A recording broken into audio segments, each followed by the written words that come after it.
Kumbinsido ilang mambabatas na may kartel na nagmamanipula kaya hindi bumababa sa 50 pesos ang kada kilo ng bigas sa palengke.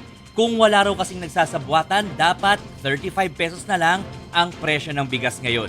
Narito ang report ni Marian Enriquez.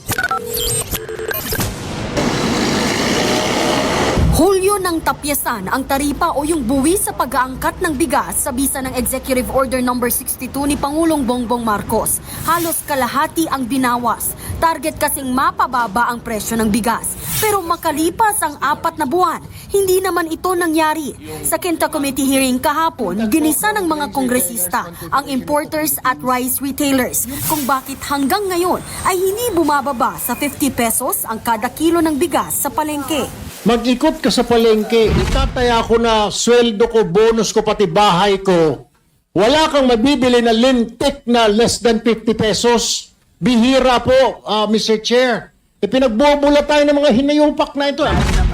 Hinala ng ilang mambabatas, may nagsasabuatan para manipulahin ang presyo. Sa dami raw kasi ng pumasok na imported rice, nakapagtatakang hindi pa rin bumaba ang presyo ng bigas. Nasa kamay ng importers at traders na yumaman po ng 13 billion pesos. Wini-withhold nila ang rice tax sa ngayon.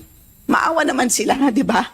Pakawalan na nila ang rice tax na yan nang sa ganon, bumaba na ang presyo, Mr. Chair. Sabi pa ni Marikina Representative Stella Kimbo na isang ekonomista, kung hindi iniipit ang stock ng bigas, posibleng nasa 35 pesos lang ngayon na ang presyo kada kilo. Depensa naman ng mga rice importer na nasa hearing kahapon, hindi sila sangkot sa kartel.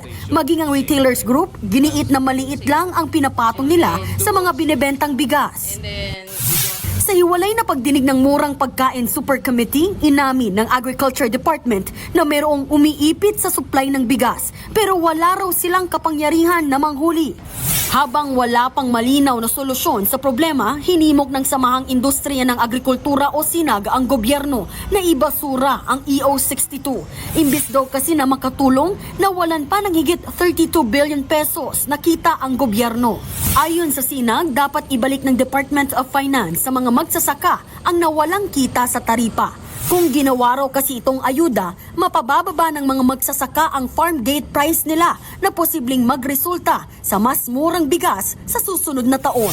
Nagbabalita mula sa Frontline, Marian Enriquez, News 5.